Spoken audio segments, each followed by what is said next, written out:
그런데 오늘 본문을 보면 이것에 대하여 요나는 기뻐하지 않았습니다. 오히려 매우 화가 났습니다. 요나는 왜 화가 났습니까? 바로 하나님께서 니느웨를 용서하셨기 때문입니다. 이게 신기해요. 하나님께서 누군가를 용서해 주시고 사랑해 주시면 그거에 대해서 우리가 감사하고 기뻐해야 되는데 화가 났다는 거예요. 우리의 삶 가운데에서도 그런 일들을 우리가 많이 경험합니다. 회사에서 부장이나 직장에서 사장이 내가 싫어하는 저 사람을 사랑하고 있을 때, 저 사람을 잘해주고 있을 때 우리는 기뻐하는 것이 아니라 화가 난다는 거예요. 요나는 하나님의 자비를 알았기 때문에 도망쳤다고 이야기를 합니다. 그러니까 이게 신기한 거잖아요. 하나님의 자비를 알면 사랑이 많으신 하나님으로부터 도망칠 수가 없어요. 그러나 요나는 도망쳤다는 거예요. 왜냐하면 요나는 하나님께서 니느웨를 심판하시기를 원했기 때문입니다. 니느웨는 이스라엘을 괴롭히던 아수르의 수도였어요. 그리고 요나는 자기 민족의 원수를 하나님이 용서하시는 것을 참을 수 없었습니다. 오늘 우리는 요나의 이야기를 통해 하나님의 사랑과 우리의 편견을 마주해야 합니다.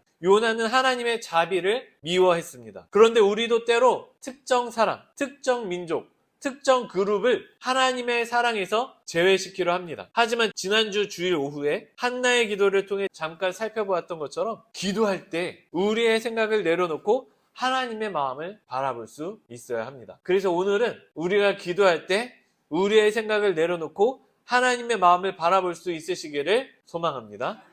요나는 하나님의 자비를 자기 민족에게만 국한시키고 싶었습니다. 저 니느웨 놈들은 용서받을 자격이 없는데 하나님이 너무 관대하셔서 용서하신다는 것이 불만이었습니다. 그런데 때때로 우리도 비슷한 마음을 가질 때가 있습니다. 저 사람은 용서받을 자격이 없다. 저 민족은 구원받을 가치가 없다. 저 그룹은 우리와 다르니 하나님의 사랑에서 제외되어야 한다. 그런데 이것이 바로 요나의 죄였습니다. 하나님의 자비를 자기 기준으로 제한하려는 교만입니다. 특히 요즘 우리나라 기독교인들을 보면 이런 모습을 우리가 볼 수가 있습니다. 정치를 가지고 항상 하는 이야기죠.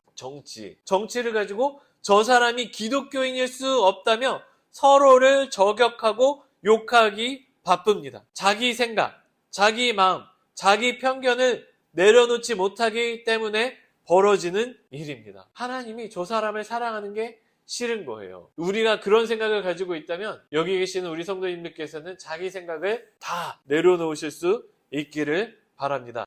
그리고 하나님이 사랑하시는 저 사람을 사랑하실 수 있으시기를 바랍니다.